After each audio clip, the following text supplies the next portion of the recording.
تم کیا جانو کیا ہاتھی؟ تو پاس جو اس کے اپنے بیٹھے تھے نا چیلے، وہ کہنے لگے چپ کر جا، سارے زمانے کو پتہ ہے ہاتھی کیا ہوتا ہے. وہ پاگل ہے، اس کے 2 کان ہوتے ہیں، ایک سونڈ ہوتی ہے، 4 اس کے پیر ہوتے ہیں. بیوقوف آدمی، قرآن کا مقابلہ کرنا ہے تو کچھ چج کے ساتھ کر. پاگلوں کی طرح مقابلہ کرے گا، جوتے کھائے گا بھی، ہمیں بھی پڑھوائے گا. تو قرآن مجید کا کوئی مقابلہ کر سکا؟ تو اس آیہ مبارکہ میں اللہ نے کافروں کو یہ کہا اگر مقابلہ نہیں کر سکتے تو پھر اللہ سے ڈرو، ورنہ دوزخ میں ڈالے جاؤ گے، وہ جس کا ایندھن آدمی اور پتھر ہے، اور بنائی بھی کافروں کے لیے گئی ہے. اعدت للکافرین، جہنم کس کے لیے بنائی گئی ہے؟ کافروں اور منافقوں کے لیے. مسلمانوں کے لیے بنائی گئی. مسلمان مرضی سے چھلانگے لگائیں تو ان کی موج ہے، ورنہ ان کے لیے جہنم، ان کے لیے اللہ نے جنت بنائی ہے. اور یہ بات کرتے ہی رب کریم نے فرمایا اے محبوب علیہ الصلوۃ والسلام، مومنوں کو خوشخبری دے دیں کہ اللہ نے ان کے لیے جنت بنائی ہے، اس میں باغات ہیں، انہیں رزق دیا جائے گا کھانے کے لیے، اور اس میں انہیں پاکیزہ بیویاں دی جائیں گی، اور پھر وہ اس میں ہمیشہ رہیں گے، انہیں اس سے نکالا نہیں جائے گا. آگے جو آیات کریمہ ہے نا، اس کے اندر اللہ تبارک و تعالیٰ نے فرمایا ہے کہ اللہ حیا نہیں کرتا سمجھانے کے لیے مچھر کی مثال بھی دینی پڑے. فرمایا قرآن سے کچھ لوگ ہدایت حاصل کرتے ہیں اور کچھ گمراہ ہو جاتے ہیں. جب لوگ اپنی مرضی کی تشریحات چاہتے ہیں تو گمراہ ہوتے ہیں، اور جب قرآن کو رسول اللہ صلی اللہ علیہ وسلم اور امت مسلمہ کی تشریحات کی روشنی میں سمجھتے ہیں تو پھر اللہ ہدایت عطا فرماتا ہے.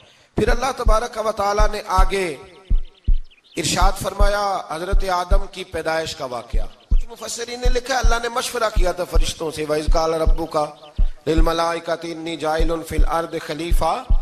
لیکن کچھ مفسرین کہتے ہیں کہ اللہ کو ضرورت نہیں فرشتوں سے مشورہ کرنے کی. اللہ نے فرشتوں سے مشورہ نہیں کیا، بلکہ رب نے انہیں آگاہ فرمایا تھا کہ میں لگا ہوں زمین پہ اپنا نائب بنانے، میں خلافت دینے لگا ہوں زمین پہ. اب یہ تو دینے والی کی مرضی ہے نا، اس نے کس کو دینی ہے، یہ تو دینے والے کی مرضی ہے نا اس نے. تو کچھ لوگ کہتے ہیں کہ دینے والے سے زیادہ ہمیں پتہ ہے. تو فرشتوں کو بھی یہ اجتہادی خطا ہو گئی، کہنے لگے یا اللہ اسے نہ بنانا، یہ فساد کرے گا، یہ خون ریزیاں کرے گا. تو اللہ نے فرمایا جو میں جانتا ہوں وہ تم. اللہ اکبر. امام راضی فرماتے جب رمضان آتا ہے تو اللہ فرشتوں سے کہتا ہے ذرا یہ کھول کے دروازے دیکھو نا یہ زمین پہ کیا کر رہے ہیں. تم تو کہتے تھے فساد کریں گے اور یہ سارے تراویحیں پڑھ رہے ہیں.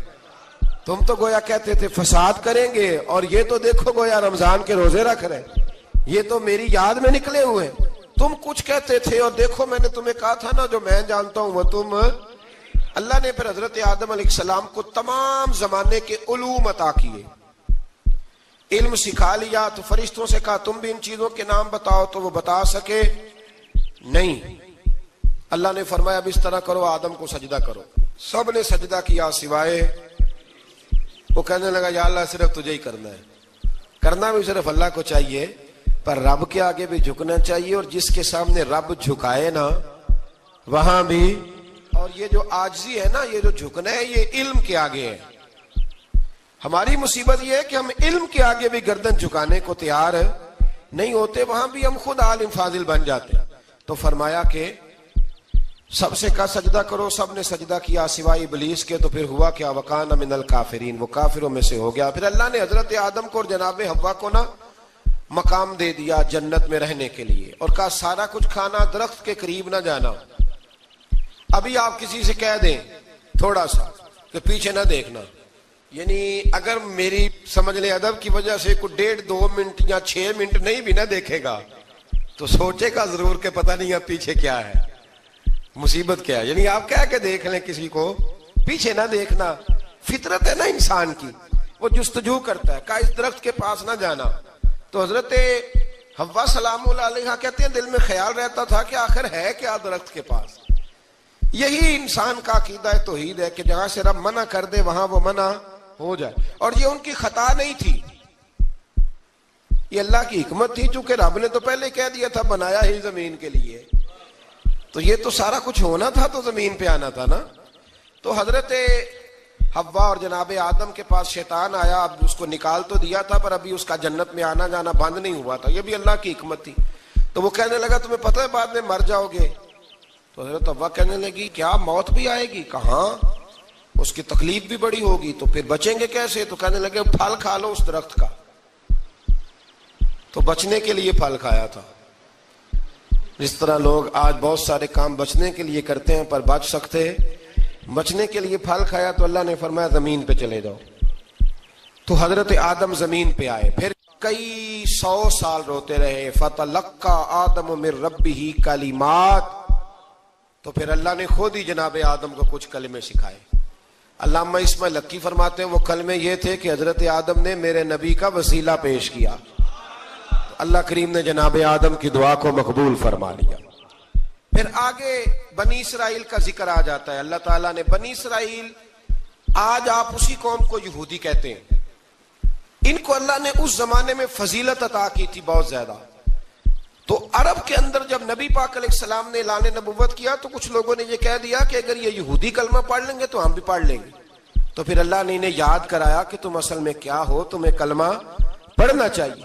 تو اہل یہود کا تذکرہ کرتے کرتے رب کریم نے ایک بات یہ بھی ارشاد فرمائی کہ تم لوگوں کو تو کہتے رہے ہو کہ وہ نبی آنے والے ہیں، وہ نبی آنے والے ہیں، اور جب آ گئے ہیں تو ماننے کو تیار نہیں ہو. تو فرمایا تأمرون الناس بالبر وتنسون انفسکم وانتم تتلون الکتاب، لوگوں کو بھلائی کا حکم دیتے ہو اور اپنے آپ کو بھول جاتے ہو. افلا تعقلون، تمہیں عقل نہیں؟ پھر اللہ نے انہیں یہ بھی یاد کرایا کہ یاد کرو وہ زمانہ کہ جب فرعون نے خواب دیکھ لیا تھا کہ کوئی بچہ اس کی سلطنت کو تباہ کرے گا، تو پھر اس نے تمہارے بچوں کو ذبح کرانا شروع کیا اور تمہاری بیٹیوں کو چھوڑتا تھا. فرمایا یہ بھی تو تم نے دیکھا، میں نے تمہیں پھر تم سے کہا جہاد کرو قوم عمالقہ کے خلاف، تو مقام طیہ میں جا کے یہ لوگ کہنے لگے ہم سے جہاد نہیں ہوتا. اللہ نے انہیں ایک میدان میں قید کر دیا. بڑی دلچسپ بات، قید تو لوگ ہوتے ہیں نا چار دیواری میں، تو اللہ نے بنی اسرائیل والوں کو جب انہوں نے کہا ہم جہاد نہیں کریں گے تو اللہ نے میدان میں قید کر دیا. میدان میں، یہ یاد رکھیں، جب انسان اللہ کی نافرمانی کرتا ہے تو اسے ایسی قید ملتی ہے جس کا اس نے تصور بھی نہیں کیا ہوتا.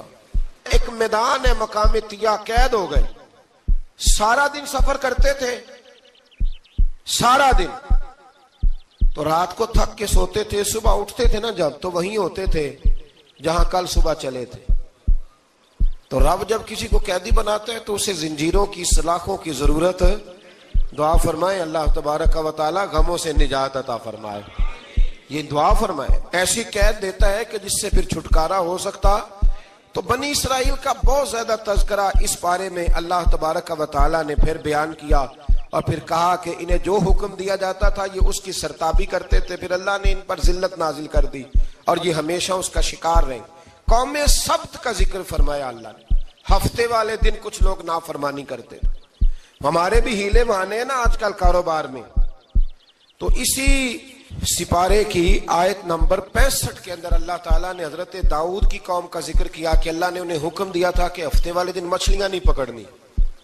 تو وہ کہتے تھے چلو ہاتھ لگا کے نہیں پکڑنی، ہاتھ لگا کے. وہ ہمارے لوگ ہیلے بہانے تلاش کر لیتے ہیں نا، وہ بڑے جناب انشورنس والا آ گیا، اب وہ بینک والا آ گیا، وہ فلانے صاحب آ گئے، وہ تروڑ مروڑ کے کہانیاں باتیں، اور پھر ہمیں بھی رستے مل جاتے ہیں بچنے کے. مفتی صاحب نے کہہ دیا تھا، ایک مولانا سے میں نے ان کو کہا ہفتے والے دن مچھلیاں نہیں پکڑنی، کہا نہیں پکڑتے، چھوٹے چھوٹے حوض بنا لیے. تو مچھلیاں زیادہ آتی تھی اس دن، یہ بھی اللہ کی قدرت تھی. نماز کے وقت گاہک زیادہ آتے ہیں، یہ اس کی قدرت ہوتی ہے. تو وہ مچھلیاں حوض میں جمع ہو جاتی ہیں. یوں سمجھ لیں کہ جال انہوں نے لگا لیے ہوئے تھے، تو جال میں وہ پھنستی رہتی تھی، حوضوں میں آتی رہتی تھی.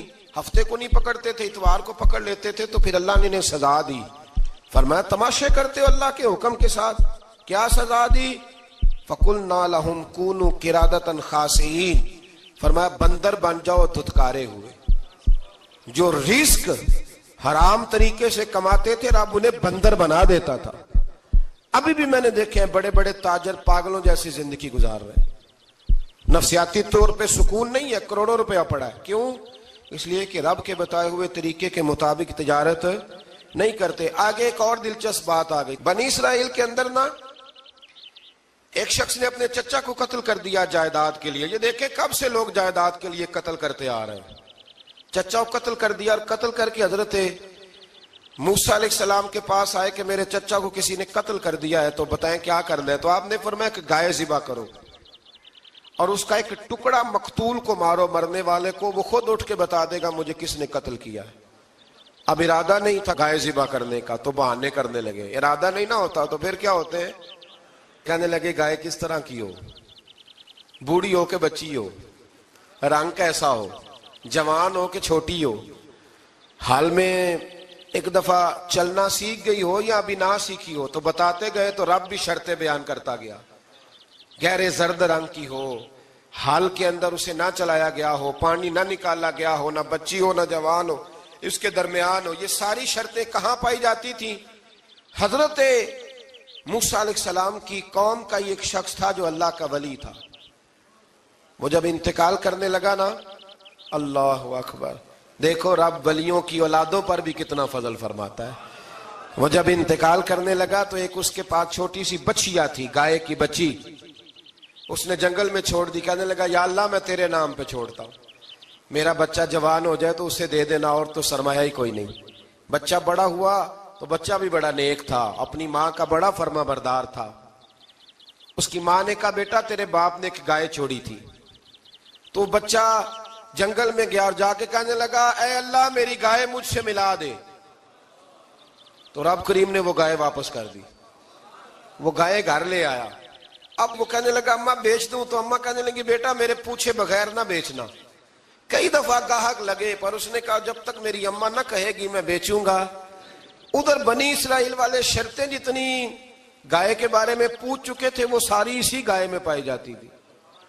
تو یہ ڈھونڈتے ڈھونڈتے وہاں پہنچ گئے تو کہنے لگے گائے چاہیے. تو اس نے کہا بھی تمہاری مرضی سے نہیں, قیمت میری مرضی کی. ایک مفسر نے تو یہاں تک لکھا ہے کہ اس نے کہا گائے ذبح کر کے نا تو جتنا گائے کے اندر گوشت ہوگا نا اتنا ہی کھال کے اندر تم مجھے مال بھر کے دو گے, اتنے ہی سکے بھر کے دو گے, اتنی اشرفیاں بھر کے دو گے, تو پھر تمہیں گائے دوں گا. تو پھر یہ گائے انہیں ملی اور یہ گائے لے کر کے آئے. زیادہ سوالات نہ کرتے تو زیادہ الجھتے نہ. ہم بھی دین کے معاملے میں بڑے سوال جواب کرتے ہیں, اتنا سوال کریں جتنی اس کی ضرورت ہے. ان لوگوں نے سوالات زیادہ کیے تو پھر الجھ زیادہ گئے. تو میرے بھائی اس کا ذکر بھی اللہ تبارک و تعالیٰ نے پہلے پارے کے اندر بیان فرمایا. پھر اللہ کریم نے فرمایا کہ کچھ ایسے لوگ بھی ہیں یہودیوں میں سے جن کا دعویٰ ہو گیا ہے کہ ہم اللہ کے بڑے پیارے ہیں. فرمایا یہ صرف ان کے منہ کی باتیں ہیں, یہ تو قیامت میں پتہ چلے گا نا کہ اللہ کا پیار کس کے ساتھ زیادہ ہے. اور پھر یہ بھی یہودیوں نے دعویٰ کیا ہے. اسی پارے میں اللہ فرماتے ہیں کہ ان کا دعویٰ ہے کہ ہم اللہ کے بڑے پیارے ہیں, جنت میں ہم ہی جائیں گے. تو اللہ فرماتے ہیں پھر مرنے کی دعا تو کرو, جنت میں تو مر کے جانا ہے نا. لیکن رب فرماتے ہیں یہ کبھی مرنے کی دعا نہیں کریں گے, اس لیے کہ انہیں پتہ ہے کہ ہم نے آخرت کے لیے کیا بھیجا. لیکن جی پہلا حکم آ گیا یا ایھا الذین آمنوا کہہ کے, پہلی آیت قرآن پاک کی پہلے سپارے میں پہلی آیت جس میں اللہ نے کہا یا ایھا الذین آمنو. تو پہلا حکم آمنو کہہ کے. آیت نمبر 104 میں جو اللہ نے حکم دیا ہے نا وہ نبی پاک کی تعظیم کا حکم ہے. پہلا حکم ہی اللہ نے حضور کی عزت اور ناموس کا ارشاد فرمایا. پہلا اس ترتیب کے لحاظ سے وہ ہوا یہ کہ جب نبی پاک کو بات ارشاد کرتے تو صحابہ کرام اٹھ کے عرض کرتے رائینا یا رسول اللہ, حضور سمجھ نہیں آئی ذرا رعایت کر دیں. تو یہودیوں کی عبرانی زبان کے اندر نہ ذرا کھینچ کے پڑھتے تھے رائینا, تو اس کا معنی بنتا تھا معاذ اللہ اے ہمارے چرواہے. بکریاں چرانے والے کو بھی وہ رائینا کہتے تھے. تو جب صحابہ یہ کہنے لگے تو اللہ نے منع ہی کر دیا. فرمایا میرے محبوب کے غلاموں اس لفظ کے پیچھے چھپ کے, اس لفظ کے پیچھے چھپ کے لوگ میرے نبی کی بے ادبی کر جاتے ہیں. تو جس لفظ کا کوئی ایک معنی بے ادبی والا بنتا ہو وہ لفظ بھی میرے نبی کے لیے نہ کہو. لفظ وہ والے کہو جس میں کوئی بے ادبی کا معنی نکلے نہ. یہاں لوگوں نے بڑے بڑے لفظ نہیں بول دیے پھر کہتے میرا مطلب یہ تھا میرا مطلب وہ تھا, تو نے وہ لفظ بولا کیوں جس کا کوئی غلط مطلب بھی نکل سکتا تھا. اللہ نے فرمایا یا ایھا الذین آمنوا لا تقولوا رائینا, اے ایمان والو رائینا کہو ہی نہ. تو یا اللہ کیا کہیں؟ فرمایا وقولوا انظرنا, تم کہو یا رسول اللہ ایک نظر فرمائیے. انداز دیکھیے, انظرنا ایک نظر.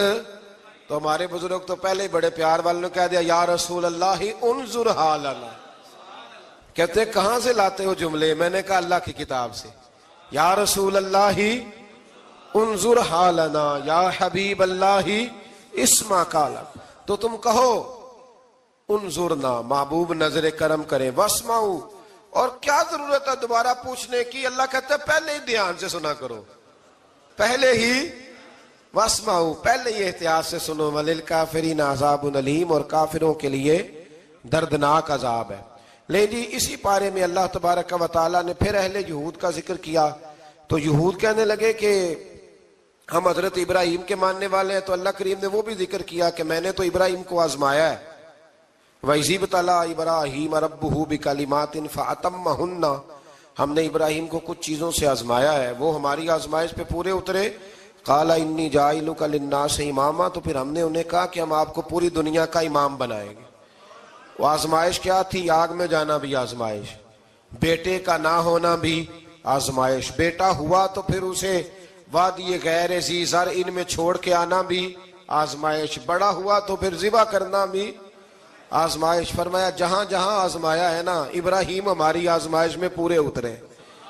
فرمایا تم مفت میں حضرت ابراہیم کی اولاد بنتے ہو اور ان کا نام لیتے ہو اور ان کے ساتھ اپنا تعلق بناتے ہو، دیکھو تو صحیح وہ کتنی آزمائشوں سے گزرے. تو اس کا بھی اللہ نے اسی میں ذکر فرمایا. اور پھر وہ بات کرتے تھے حضرت یعقوب کی اور حضرت اسحاق کی. تو فرمایا وہ تو ہمارے اتنے خاص بندے تھے کہ وصال کا وقت بھی انہوں نے اپنی اولادوں کو نصیحت فرمائی تھی کہ اللہ کی توحید پہ قائم رہنا. اس کا ذکر بھی اللہ نے اسی پارے میں بیان فرمایا. اور جو حضرت ابراہیم اور جناب اسماعیل نے کعبہ تعمیر کیا تو اس کا ذکر بھی اللہ تعالیٰ نے اسی پارے میں فرمایا. فرمایا جب وہ کعبہ بنا رہے تھے تو کہہ رہے تھے ربنا تقبل منا، کہہ رہے تھے اے اللہ بنا ہم نے دیا ہے پر مہربانی فرما ہم سے قبول فرما لے. تو جو آیہ کریمہ آخر میں عرض کرنا چاہتا ہوں اس پر بھی تھوڑی توجہ فرمائیں گے تو بات بڑی نکھر کے باہر آئے گی. یہ 16ویں رکوع کے اندر اللہ نے پھر یہود کا اور عیسائیت کا ذکر فرمایا. تو اللہ کریم نے ایک بات ارشاد فرمائی، یہودیوں کے ہاں جب کوئی بچہ پیدا ہوتا تھا وہ پیلے رنگ کے ساتھ اس کو رنگتے تھے، یا کوئی خاص رنگ تھا ان کا. بچہ پیدا ہوتا تو اس پر وہ رنگ چڑھاتے کہ یہ جی ہمارے مذہب کا رنگ ہے. ہمارے ہاں بھی رسمیں ہیں نا اپنی اپنی، معاذ اللہ اپنی اپنی نہیں ہونی چاہیے، اللہ رسول کا حکم ہونا چاہیے. تو یہودیوں کے ہاں بچہ پیدا ہوتا تو ایک خاص رنگ چڑھاتے، عیسائیوں کے ہاں پیدا ہوتا تو وہ بھی ایک خاص رنگ چڑھاتے. تو مسلمانوں کے ہاں بچے پیدا ہوئے تو انہوں نے بھی توجہ کی کہ یہ کیا ہو رہا ہے. تو رب کریم نے فرمایا صبغۃ اللہ، رنگ اللہ کا ہی ہے. ومن احسن من اللہ صبغہ، اور فرمایا اللہ کے رنگ سے زیادہ خوبصورت کس کا رنگ ہو سکتا ہے؟ اللہ کا رنگ کیا ہے؟ لا الہ الا اللہ محمد الرسول اللہ صلی اللہ علیہ. فرمایا نیلے پیلے کالے رنگ نہ چڑھاؤ، اپنے ذہن پر توحید و رسالت کا رنگ چڑھاؤ. یہ سب سے بہترین رنگ ہے. اگر تمہارے ذہنوں پر رب رسول کی توحید کا رنگ چڑھ گیا تو یہ وہ والا رنگ ہے، پھر تمہیں کسی اور رنگ کی طرف جانے کی ضرورت نہیں پڑے گی. تو فرمایا رنگ وہ پیدا کرو جو توحید کا ہے، رسالت کا ہے، اس رنگ کی توجہ کرو.